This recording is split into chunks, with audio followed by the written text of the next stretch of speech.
The Republic of India, the world's largest democracy.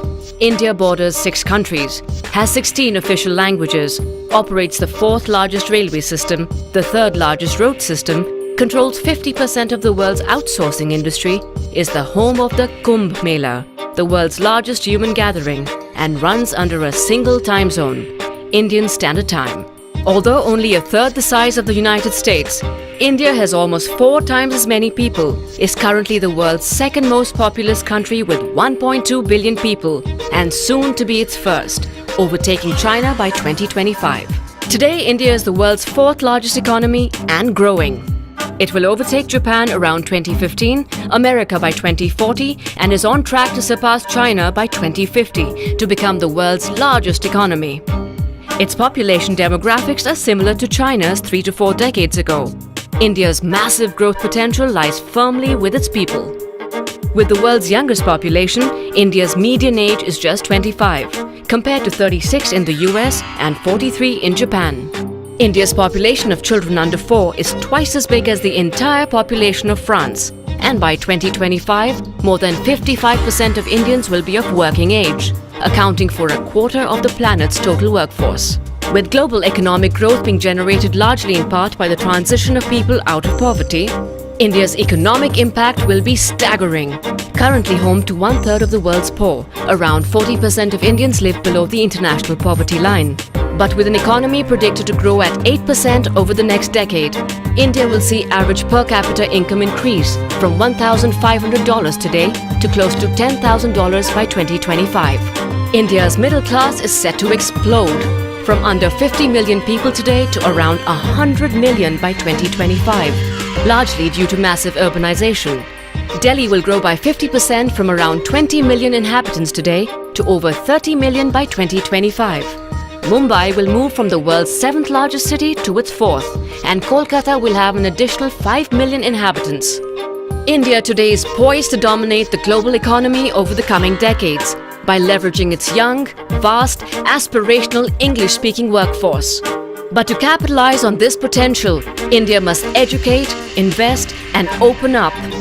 India, invest today in tomorrow's global leader.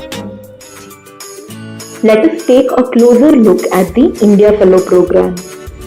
To begin with, we will try and explain the larger philosophy which guides the vision and the objective of the fellowship. Development of India is everyone's responsibility, may that be the government, the corporate or the civil society organizations and its citizens, including the youth. In each and every sector today, India is in need of leaders. We believe that young people have tremendous leadership potential that needs to be nurtured and groomed well. May that be education, healthcare, livelihood, energy and environment, or even spaces like human rights and science and technology. There is a need of young people taking up more and more responsibility in every walk of life. At a young age, when one gets exposed for a substantially long amount of time to the ground realities, there are 3 things which mainly happen. First, there is a thorough understanding of the complex social dynamics at the grassroots. Second, basis this understanding and learning from the myriad experiences that one might have, we begin to develop an ideology and a way of life. Finally, as adults, if we wish to do anything meaningful, it's extremely important to build a deep sense of empathy towards the citizens of the country. This, together with thorough mentorship and guidance from people who have been working to solve these social issues, can lead to a lot of learning in a very quick time. Young people no longer look at the development sector as a means for volunteering. They are interested in also looking at the sector as a full-fledged career. Courses like development communication, social enterprise, traditionally social work and development studies, and public policy are gaining importance. However, there is a larger section of young people who typically study by default, and by the time they reach a point in their lives and career where they need to make a choice and a conscious decision, they often find themselves lacking of enough understanding and resources to do so. All of this together makes up the program that is India Fellow.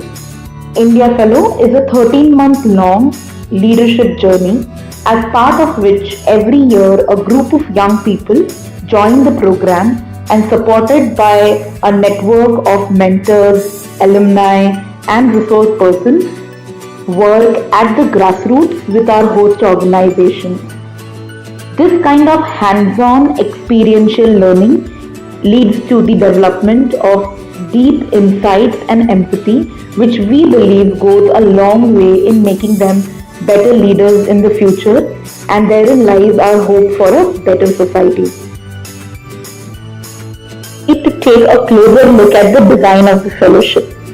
The 13-month long fellowship journey comprises of three components, namely working at the grassroots, the training, and the mentorship piece.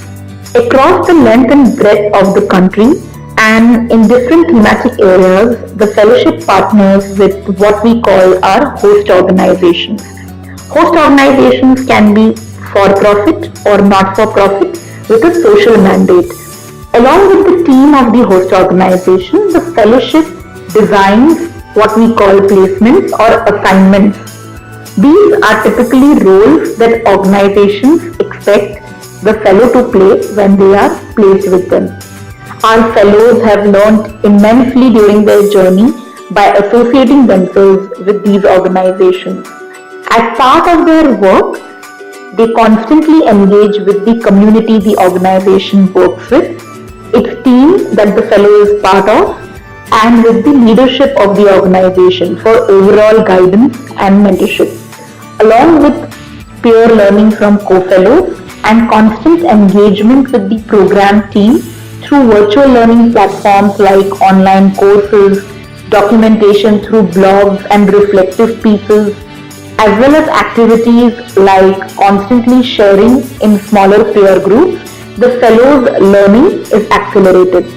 Please note that the final decision of which fellow works in which assignment and hence host organization is done by the fellowship.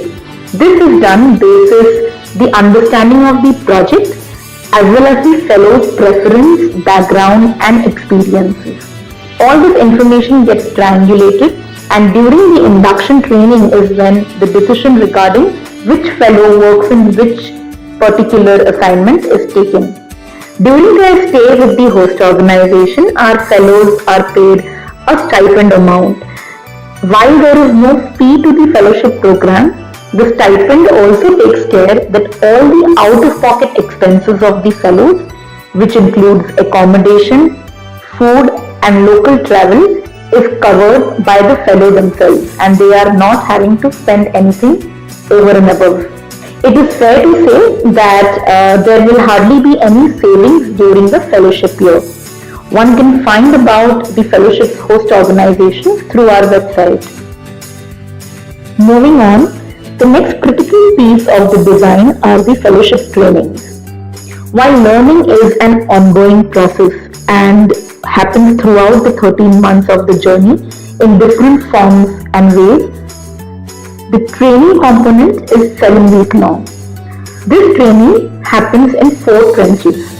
One is the induction training that happens right at the beginning of the fellowship, followed by the midpoint training, which is at the 5th month, the travel workshop at the 9th month, and the endpoint training in the 13th month of the journey. Let us take a closer look at each of the training designs. The induction training is when the fellows learn to unlearn. Coming from different backgrounds, there are a lot of preconceived single stories and notions that the fellows shed during the induction. Focus of the induction also is a lot on the existing development theory and practice, so that they are geared up for the journey ahead. The formation of a commune with the fellows as well as closer relationships with the fellowship team are all part of the induction training, which is typically 20-day long. The induction training also is the space where the assignment of which fellow works with which host organization happens. Post the induction training, the fellows immediately leave for their respective field locations. Thereafter, having spent a considerable amount of time at the grassroots, during their 6th month of the fellowship, the fellows come back to a central training meet of 12 days called the midpoint training. Midpoint training focuses on reflection and peer sharing of the half of the journey that is already done, a lot of project management skills, tools and techniques that get discussed, and the beginning of the personal leadership training. This, along with the interaction with sector leaders who are also mentors to our fellows, leads to a very engaging 12 days of macro perspectives that align with the micro learnings from the grassroots. Towards the end of the 9th month of the journey, the fellows also meet once again for a 12-day travel workshop. A travel workshop is a unique concept of India Fellow where fellows self-fund the training by working with each other and the fellowship team through the first 9 months of the program. The travel workshop is geared towards creative and design thinking and also entails understanding of communities and the indigenous ways they are using of solving their issues firsthand. Typically, the travel workshop of the fellowship goes to Ladakh, and we are also exploring other places. As part of the expenses of the travel workshop, the fellows collectively fundraise for the event. More details will be discussed during the further course of the fellowship. The final training, called the endpoint training, is a mix of reflections through the fellowship year, making sense of the learning, looking at the way forward, and personal leadership. The endpoint training, which is a week long, ends into a convocation ceremony, which is marking the graduation of the fellows. The trainings also prepare the fellows for the journey ahead, not just in their organizations but beyond the fellowship as well.